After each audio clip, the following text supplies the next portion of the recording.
Pedangdut Via Valen harus menerima kenyataan pahit karena kehilangan calon buah hatinya yang pertama.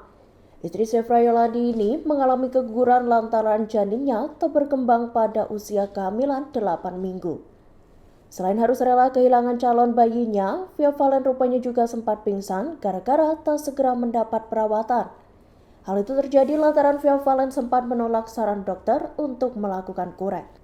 Kondisinya pun menurun, tensi rendah, dan kekurangan darah hingga berujung pada transfusi darah. Via Valen menceritakan perjalanan kehamilannya itu hingga harus merelakan kepergian calon buah hatinya lewat unggahan di Instagram pada Selasa 25 Oktober 2022. Diceritakan Via pada 1 Oktober 2022 lalu, ia melakukan pemeriksaan USG dan janinnya dinyatakan tak berdetak dan tidak bergerak. Dokter pun menyarankan agar istri Zefra Yolandi itu untuk melakukan kurek. Atas vonis dokter itu, Via Valen menolak dan mencoba mencari solusi dengan mendatangi dokter lain. Berkali-kali mendatangi dokter di tempat yang berbeda, Via Valen justru selalu menemui hasil yang sama. Namun lagi-lagi, ia tak berusaha untuk mempertahankan janinnya itu dan berharap akan adanya keajaiban. Kemudian pada 20 Oktober 2022, Via Valen sempat manggung di sebuah acara di Jakarta. Namun setelah maghrib, sang pedangdut merasakan sakit di bagian perut hingga membuatnya tak berkutik. Ia merasa kesakitan sampai tidak bisa melakukan apapun. Saat itu, suami Via Valen sudah mengajak sang pedangdut untuk ke dokter, namun ia masih menolak. Selesai menyanyi, Via Valen pun langsung dibawa ke mobilnya dan dibawa menuju ke hotel.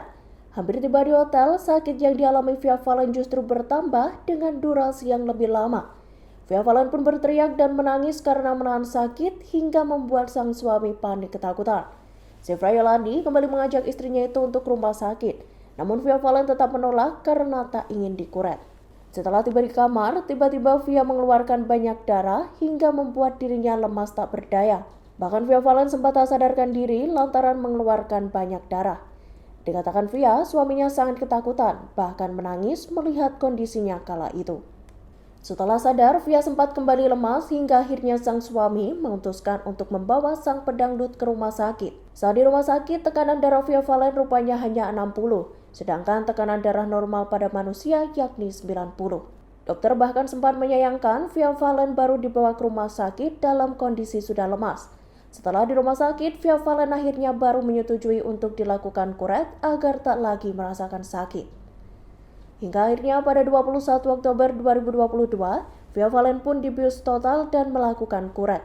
Lantaran banyak mengeluarkan darah, Via Valen harus mendapat transfusi darah sebanyak 4 kantong. Di akhir ceritanya, Via Valen berharap apa yang ia alami jadi pelajaran bagi perempuan agar tidak mengabaikan saran dokter. Terima kasih sudah nonton. Jangan lupa like, subscribe, dan share ya.